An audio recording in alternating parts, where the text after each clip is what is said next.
Hi po, yan po yung ginagawa kong sample. Sample muna po yan sa umpisa.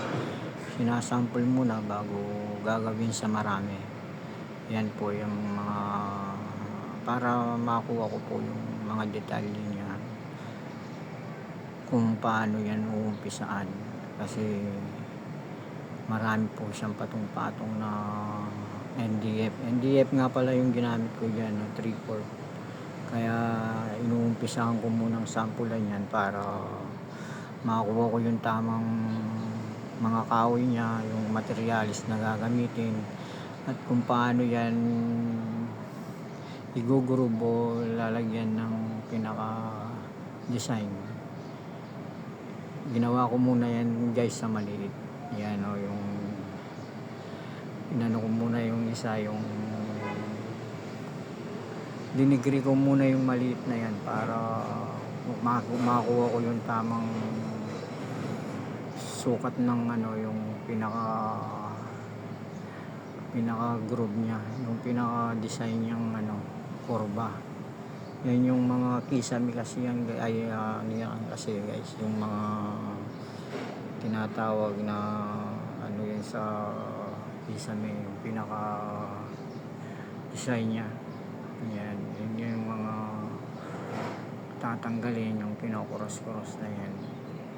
Ayan. Kaya yan guys, mamakinayin ko yan ng pabalagbag para makuha ko yung tamang ano. Mahirap kasi sa bakam yan, kung sa bakam mas madali yan sa bakam kasi isang padaan lang yan sa bakam, okay lang. Kaya lang kasi yan malaki kain yan, kaya pinadaan namin yan sa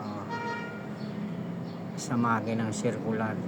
Yan yung kalalabasan niyan guys, kasi sinampulan ko muna yan sa mali kung tatama yung ginawa kong kornisa. Ayan, tapos sinuter ko yung bandang dulo. Yan guys, ganyan kasi marami yan guys, kaya ginawan ko muna ng sample na maliit. Ngayon tayo nakuha ko na, ginawa ko na yan sa marami yan. Yan guys, ganyan lang. Tapos babarnisan lang yan o yung gagawing ano, yan po yung pinaka ano niya. Tapos babarnisan na lang yan at lalagay na yung mga kornisa na yan guys. Ganyan po yung pagtatapos niyang mga ano na yan, yung mga kornisa na yan. Medyo malapad yan kasi 12 yan guys. Sige, hanggang sa muli guys. Maraming salamat sa panonood nyo, at sana i-share nyo yan kung taos sa puso nyo, at maraming salamat guys. God bless.